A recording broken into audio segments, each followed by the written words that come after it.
Start আমাৰ যে বিস্তাৰিত গাড়ী গছ এই গোদাবৰী ব্ৰহ্মপুত্ৰৰ ফলত কিমান প্ৰদূষণ হ'ল বায়ু প্ৰদূষণ হ'ল কিমান শব্দ প্ৰদূষণ হ'ল সেই বিষয়ে আমি অলপ আজি আলোচনা কৰিম। পাৰি এইবাৰ দীপাৱলী সকলো পালন কৰিলে কৰিলোঁ, কিন্তু এইবাৰ কোনো প্ৰভাৱ পৰা নাই।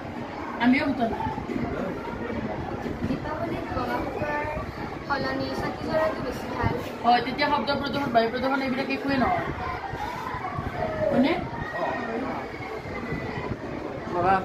বায়ুমণ্ডলত নাইট্ৰজেন ডাই অক্সাইড কাৰ্বন ডাই অক্সাইড এইবিলাকৰ পৰিমাণ বৃদ্ধি পায়। সেইবাবে বোমা ফুটোৱাটো একদম প্ৰয়োজন নহয় বুলিয়ে ভাবোঁ। এইবোৰ গেছে গোলকীয় উষ্ণতা বৃদ্ধি কৰি আছে আৰু পৃথিৱীৰ উষ্ণতাও বৃদ্ধি কৰি আছে। এইবোৰৰ কাৰণে আমি চিন্তা কৰিব লগা উচিত।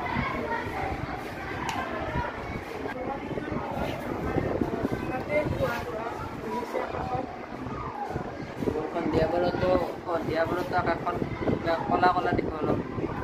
পোহৰৰ উৎসৱ দীপাৱলী, সেয়ে আমি দীপাৱলীত চাকি জ্বলাব লাগে, তেতিয়া আমাৰ পোহৰটো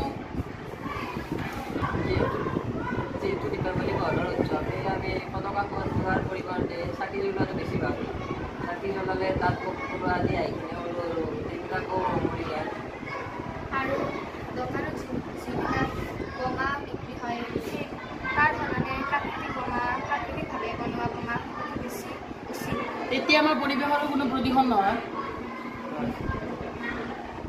শব্দ শুনি আমাৰ হাৰ্ট ৰোগীসকলৰ বহুতো কষ্ট হয় আৰু উশাহ নিশাহ ল'বলৈ আমাৰ বহুতো কষ্ট জন্মে। আমি এতিয়া যেনেকৈ বোমা ফুটাই আছোঁ, যদি ভৱিষ্যতলৈ তেনেকৈ বোমা ফুটাই থাকোঁ তেতিয়া আমাৰ প্ৰদূষণ হয়, আমাৰ হাওঁফাওঁৰ বেমাৰৰ সৃষ্টি হ'ব পাৰে।